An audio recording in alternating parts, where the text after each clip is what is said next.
नमस्कार मंडळी, कसे आहात? मी आज तुमच्यासाठी सँडविचची रेसिपी आणलेली आहे. त्याच्यासाठी लागणारे साहित्य बघूया. ही बटाट्याची मी पिवळी भाजी केलेली आहे, जी आपल्या आवडीनुसार कशीही बनवू शकतात. पण मी मिरची आणि कोथिंबिरीची फोडणी देऊन केलेली फक्त. त्याच्यामध्ये टॅमॅटो, कांदा, सॅलेड, मेयोनीज, चीज वगैरे सगळं एकत्र करून घेतलेलं आहे. सँडविच आपल्या आवडीनुसार कसेही करू शकतात. फक्त मी दाखवण्याची माझी रेसिपी पद्धत वेगळी म्हणून मी दाखवते तुम्हाला. तिन्ही स्लाईसवर सगळं बटर सॉस लावून घेऊया. एका स्लाईसवर सॅलेडचं टाकूया आणि एका साईडवर आपण बटाट्याची भाजी करूया, लावून घेऊया. अशा प्रकारे 3 स्लाईस एकत्र करून व्यवस्थित ठेवून देऊया आणि मग नंतर एखादं गरम तवा करून त्याच्यावर छान बटर लावून घेऊया आणि मग सँडविच ठेवूया आपलं.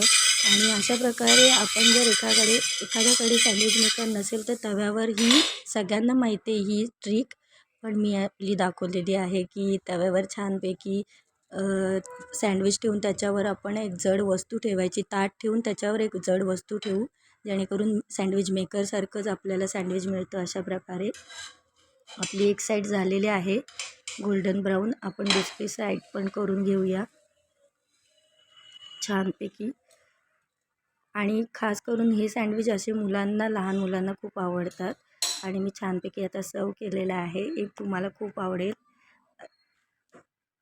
आणि अशा प्रकारे माझं सँडविच तयार आहेत. आणि माझ्या मुलाची खास फरमाईश होती, तर त्यालाच विचारूया, टेस्ट करायला देऊया की कसे झालेत ते.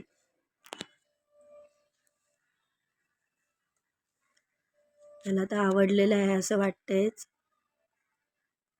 त्यालाही आवडलेलं आहे. तर मग मंडळी, तुम्हाला कशी वाटली ही व्हिडिओ? घरी करून बघा आणि तुम्हालाही आवडेल. मस्त खा आणि स्वस्त राहा. Bye bye.